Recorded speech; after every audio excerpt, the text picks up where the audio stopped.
I'm excited today to welcome Phil Kessler, CEO of Arrow Marketing Company, to be our guest in this segment. And why am I excited? Because Arrow Marketing Company has over 20 years of direct mail marketing experience. And with the current trends in marketing and technology, Arrow Marketing Company is up to speed with what will work best and is most effective to fit your firm's needs. I've asked Phil to come in today to share the most effective sources of marketing to reach your company's prospects and customers. Phil, welcome to Critical Mass Radio Show. Hi, Rick. Good to see you. It's nice to have you on the program. I've been looking forward to doing this interview since we met all those many months ago. Oh, that's right. Yeah, so let's get started. Can you think about a time in your past where maybe there's a story that kind of encapsulates, your experience that brought you up to this point and being on the program? It's interesting, having had over 40 years of business experience, there's lots of stories, but one that kind of resonates with me is the story that I learned about the 5 whys. And it's interesting, when a person asks why 5 times, you get to the real issue. I'll give you an example. We had a manufacturing company. We used to, I had a software manufacturing company. We were the first in the industry to be a software manufacturer for the software industry. Okay. And so one day I go out to the warehouse and I noticed that there's a pile of material that was having to be reworked. So I asked the supervisor, I said, what's going on here? And he said, well, we're delayed on getting this product out, and because of that, we made some mistakes, and we're going to have to rework it. And I said, why did we have a problem getting the product out? Going back to the original issue. Mm-hmm. And he says, well, we didn't get the materials on time. I said, okay, so that's 2. Why didn't we get the materials on time? Well, I don't think they were ordered on time. Well, why weren't they ordered on time? Right. Well, because I think the guy in purchasing was on vacation when the order was supposed to have been sent to the vendors. Okay. Okay. Well, there's 5. There's our 5 whys. Okay. And that lets me know that going up to the purchasing department is where we need to resolve this issue. Okay. But it's so you're really looking for root cause then? Absolutely, root cause. But if you ask why 5 times, you're going to get to the root cause. Okay.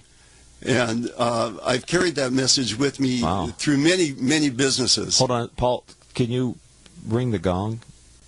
Thank you. We look for teachable moments here on Critical Mass Radio Show when the guest gives us something that we can repurpose. We believe in the power of peer learning, right? Other people's experiences can inform our future decisions. So for those of you that haven't used the 5 why technique, I guess you've just learned from Phil Kessler a new way to get to the root cause of an opportunity or maybe a challenge in your company. Do you find, one last follow-up question, how did you find people responding to this series of 5 whys? No, that's an important question. I'm glad you asked, because the question why is a parent-to-child question. And when somebody is confronted with why, they tend to bristle, and it puts them on the defense, because it's like, is this my parent asking me why? And so you've got to kind of frame the question in such a way that you're asking why, but you're not asking why. Or in my case, because I'm always asking questions. Okay. People got used to the fact that I'm always asking questions, and they weren't offended by me asking 5 questions, 5 whys like that. Did you ever get the answer, I don't know why? I do. I do get that question. Okay. And whenever I hear the question, I don't know, I ask, if you were to know, what would you think the answer should be? You're like Yoda over here. I love it. And it's incredible. Okay. So then they feel safe to give you an opinion. And they're usually very, very upfront with their opinion. Great. And it's an amazing question. So that's another gong, I guess. Yeah, hey, now I get to call the gong shots, not you. Sorry, You're the guest, man. Sorry. Oh, there we go. Now, Paul, you know the rules. We'll be gonging all the time if I let the guest. I have to have some control here. All right, there Phil you go. Kessler, This one's with yours. Arrow Marketing Company. Tell me about Arrow Marketing Company. I read a little bit in a tease, but why do customers do business with you? So it's interesting. marketing is if marketing is done correctly, sales is very easy. What marketing will do is identify the appropriate customer, find out why that customer might be interested in buying the product or service, figure out how to reach that customer, reach out to that customer, get the customer to respond. When the customer responds, now the salesperson's got better than a warm lead. They've got somebody that's actually contacting them for information. So marketing is a critical first step to really see a successful sales organization.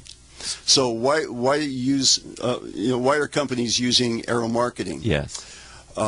Over the years, and like you said, our team has over 20 years of experience, in the marketing business. And over that course of time, this goes back before the internet was popular, before email marketing was popular. And so we've seen some trends. And what's interesting about the trends that we've seen, and I'm sure many of your listeners have participated in email marketing campaigns, which in the past had been extremely successful. But because it's so saturated now, it's not getting anywhere near the response level that it needs to in order to justify the effort. Right.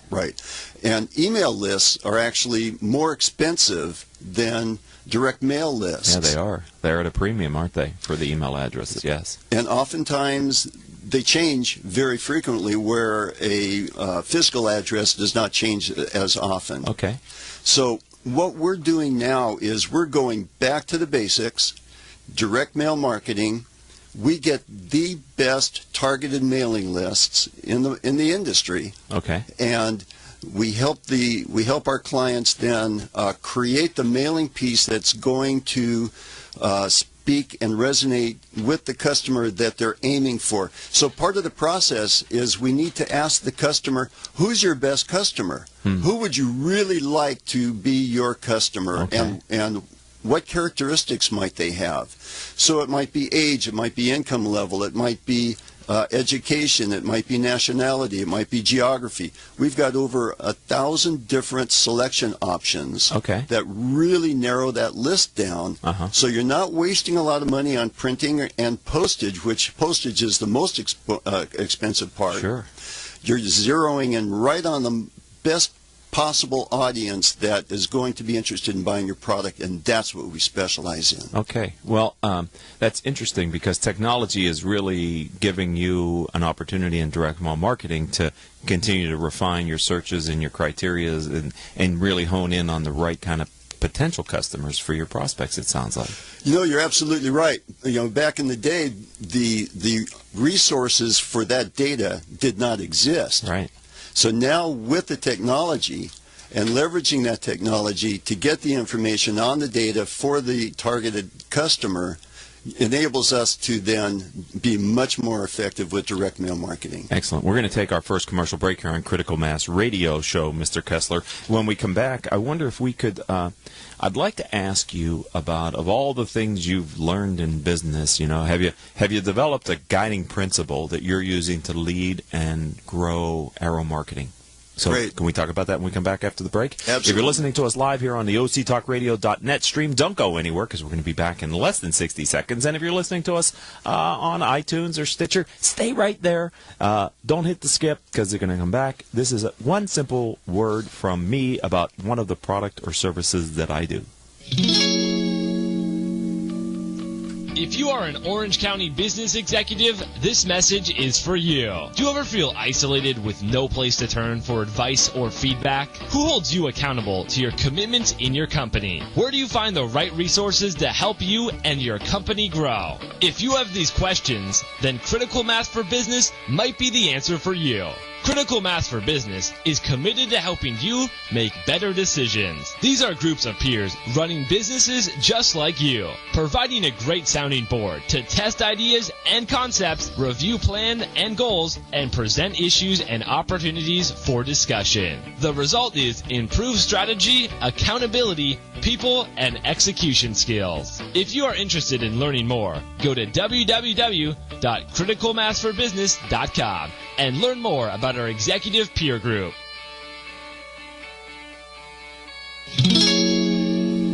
And welcome back to this edition of Critical Mass Radio Show. I am your host, Richard Franzi. All of our shows can be heard anytime on iTunes, Stitcher, Spreaker.com, several hundred former guest websites whose CEOs have appeared on the show. Since we started in 2009, our show's reached several 100,000 listeners through our live stream and our podcast. Simply type in these 4 words, Critical Mass Radio Show, in your favorite podcasting software to find our weekly shows. All right, Phil, before the break, I said I was going to ask you, what's your guiding principle? What's your overarching philosophy for how you're leading and growing your firm? All right, so when I first started out in business a million years ago, I didn't understand some of these principles, and over the course of time, having been a member of CEO advisory groups, I learned a lot from my peers. Okay. And I was 28 years old when I first started my business, and learning a lot along the way. Sure. So the concept of mission, vision, core value, it never made sense to me. Why would a company go through the exercise of creating a mission, vision, core value if they're not going to use it? And it's really an amazing phenomenon. You walk into a lobby of a business and you see their mission, vision, core value on the wall if they've gone through the exercise of doing it. Right. But then nobody in the company knows what the heck it is. So that's not good, right? No, it's that not seems good. Bad. What's cool about mission, vision, core value is everybody, if you do it right, and if you drive that message throughout your organization, it becomes a management tool. So somebody will come to you and say, all right, so what do I do, boss? And then you can ask them, how does that fit with our mission? Mm-hmm. How does that fit with our vision?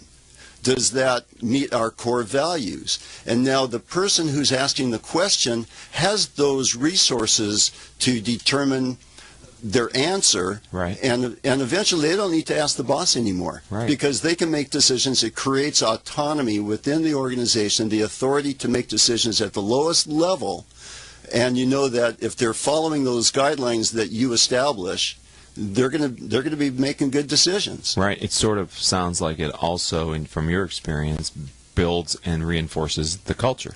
Exactly, and the culture starts at the top. Right. But it only works if everybody is on the same page, as it were. That's right. And one of the things I used to do with my company, we had 400 employees out of 3 manufacturing facilities in 3 separate states. Wow. So I spent a lot of time walking my companies, walking the floor and working with the folks. And I would ask them, what can you tell me what our mission is? And the mission's got to be short enough so somebody can tell you. Right. And I'll flip them a $5 bill. Now, I tell you what, that word got out real fast. If Phil comes around and asks you mission, vision, core value, there may be money associated with it. That's great. All right. Well, if Paul wasn't also doing something else, I would have said ring the gong.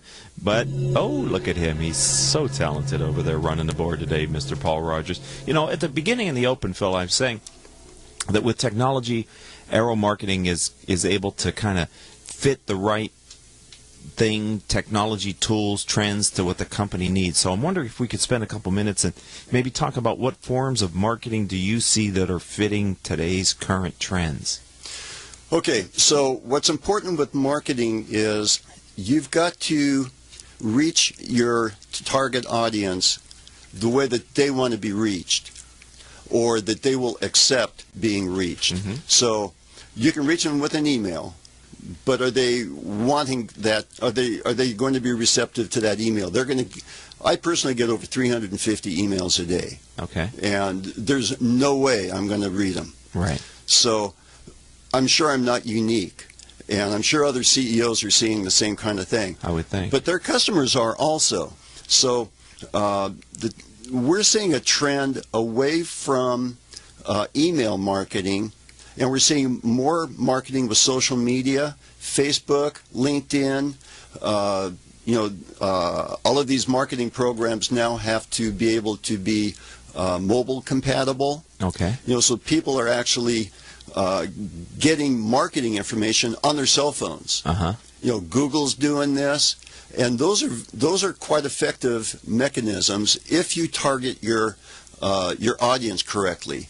So the questions that you ask yourself about who's my best customer is the most important question you can ask, and that's where a marketing department or a marketing firm will help out, because we then help identify the most effective, the most logical customer for your business. Okay, so you do direct mail. Yes. And that's a very successful way for some of your clients to reach their prospects. Yes. But you also offer other marketing services beyond direct mail? Yes. And that's email and social media and the other tools that you've been talking about. We're doing less with emails, but incorporating some technology with direct mail, for example, with landing pages. So you get a piece of mail and you have some interest in it, and there's a short a URL where you can go to a landing page. You get more information. Okay. You may get a coupon or a bonus, and then you may have access to a website. But you're going to get a response because the landing page is going to trigger an activity from a salesperson at that point. Okay. So those are all components that go into a fully integrated marketing campaign. Fully integrated marketing campaign using technology and the traditional. Is this a B2C model, or is it your experience, Phil Kessler, working with B2B companies that this fully integrated model can work for them as well? Absolutely works with B2B Really? as well as B2C. Yes. Okay, that kind of surprises me a little bit, because what door do you hang the direct mail piece on, or how does that direct mail piece get to that decision maker then? Well, you're mailing to the company. Oh, and what we can do is personalize the mail. Okay. So we'll know, for example, who the CEO is of XYZ company, Okay. and we can address the piece directly to that individual. If it's a postcard, it's going to have his name in or her name in the address block. But if it's a letter, we can have their name personalized in the address block on the outside of the envelope, as well as within the text of the letter itself. So are you finding that people are more likely to open a piece of mail addressed to them than an email sent to them? Absolutely. They're going to touch a piece of mail, but they may not touch an email. Okay, so it is what's old is new again then, huh? Yes. Is what I hear you saying. And it's coming back around. And the advantage that direct mail has, like you mentioned, is with the technology and the just enormous amounts of data that's available. I'll give you a quick example. We're doing a campaign for a surgery center that specializes in bariatric surgery. So we were able to find a list of obese people within a 20-mile radius of their facility, did a mailing to them, and they got a bunch of business out of it. Okay. So that's a successful example. Thank you, Phil Kessler. We have a few minutes left here on Critical Mass Radio Show. I'm wondering if you could, you mentioned earlier that you had experience in peer learning environments and you got great value from others' experiences. I'm wondering if there's any one specific time when you were in a peer group in your career where either you directly got advice from a peer that was really helpful, or you observed that process. Maybe you even gave the advice to another peer in one of these confidential meetings. Anything come to mind that you could share with our audience? One's an embarrassment, and I'd be happy to talk about that. I love those. Yeah, please do. Like I said, I started my business career fairly early on, and I had joined a CEO advisory group, and I was having a serious cash flow problem. And the company was growing very, very fast, and the profits were there, but the cash flow wasn't. Right. And so I'm talking to my group, and I'm explaining what my problem is, and they're looking at me like, okay, yeah, you're young, you're going to figure this out. What they ended up saying was, cash is king. Yes. And you manage your business by cash flow, and that was an epiphany to me. It just had never dawned on me before. And so what we started doing in that case was getting our invoicing out faster. Yes. Instead of invoicing at the end of the month, we would invoice as soon as we would ship. Yeah. That shortened the receipt of the receivables. It made a big difference. I can imagine. Another example was one of my members had a company that was making custom cabinetry for pop-up televisions, and very successful business. And then he decided he was going to branch out and make modular conference rooms that could roll around and provide a conference area for a group that wanted to collaborate on projects. And he put a lot of time and resources into the development of that. And he started noticing that his pop-up cabinet business wasn't doing as well. And so he brought the problem to the group, and the group said, you need to go back to your basics and focus on your core business and leave the other one alone. Makes perfect sense. He did it, and it saved his bacon. Wow. Those are two really good. Thank you, Phil Kessler, for giving us real-world examples of the power of peer learning through the CEO peer group process. If someone would like to learn more about you and your firm, how do they find the company online? Okay, so the company website is Arrow, like bow and arrow, Okay. ARROW, marketingco.com. Okay. And my email is phil@marketingco.com, and I'm happy to answer any marketing questions that any of your listeners may have. It's this is a really fun business, and I get to see a lot of companies and help them, and it's really exciting. Well, thank you for giving a bit of your time today and a bit of your knowledge to my audience. Thank you for being a friend of the Critical Mass Radio Show and a part of the Critical Mass for Business community here in Southern California. My pleasure. Thanks for having me. Thank you very much. All right, ladies and gentlemen, we're going to have to end this segment. I'd like to thank today's engineer, who is Paul Roberts. Joan Park, Crystal Nunley, and Haley Stern are our producers. I'm your host, Richard Franzi. If you'd like to learn more about the radio show or the CEO peer groups that I lead, please visit my company's website, criticalmass4, business.com. And until our next show, I hope all of your decisions will move your company in a positive direction.